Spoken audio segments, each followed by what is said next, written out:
I got this new plant for my desk from my mom. We went to the store. It was too hot out to be able to walk. And so we walked inside in the air conditioning in a store, and I walked past this plant a few times and I admired it. And then the next day, Mom had to go to the store to actually shop, and she brought me one. So this is my new desk plant. You've probably seen it already in a few other videos, but I really wanted to get a chance to paint it. I absolutely love succulents. There's something about the fact that succulents like hold water and only need to be watered once a month, where I have to just keep drinking water. There's this like meta narrative in my head about succulents and pots and drinking water, and it makes no sense, but I love succulents anyway. Plus, I can keep them alive. Just saying. If you would like to have some desk plants and you have health challenges, get some succulents. You only have to water them once a month. I also have one that's like a mini jade, and I have a bamboo. It's like a lucky bamboo one. That's the technical name of the plant.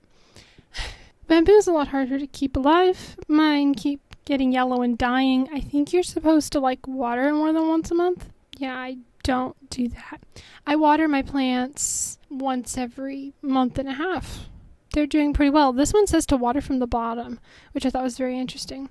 Anyway, I'm using my flat brush and Paul Rubens green, which is phthalo green mixed with Mars black. And then the one on the left, the third one in, is sap, and the next to that is the Paul Rubens green. And I'm just making it up. This is a succulent. I didn't know how to paint one, so I stuck the plant in front of me, and I think it's going pretty well. I thought maybe I would add a bit of this Quinn pink here to the center. Over on the left I added that. I might try to do another one. You can kind of see it's got a bit of pink in the middle.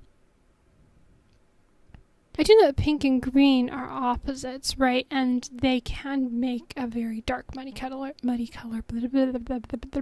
Pink and green are opposites, so you have to be careful that it doesn't just completely neutralize the color instead of actually remaining pink. But I like the way that this is looking. Let's try to do the pink center first over here. This is my flat Da Vinci Casaneo, and I'm using the brush to just make this leaf-like shape and then working in leaves. You can see that I have ended up picking up some of the pink because I started in the center. So I'm essentially dragging the color of the pink out, which is actually looking quite fun. We're going to pretend I meant to do that. I'm really happy with how this one over on the right looks. And then going back in and adding the leaves in the middle. This is a darker color, so we'll have lighter and darker leaves next to each other. That should create some nice depth.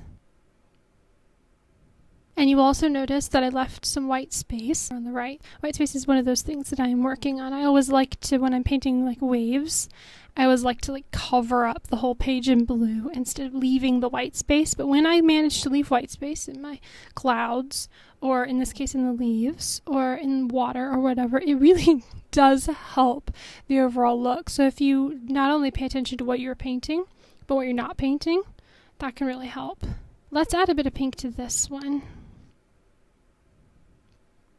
It isn't going to be very bright pink because it's layered over green, but I think it'll be fun.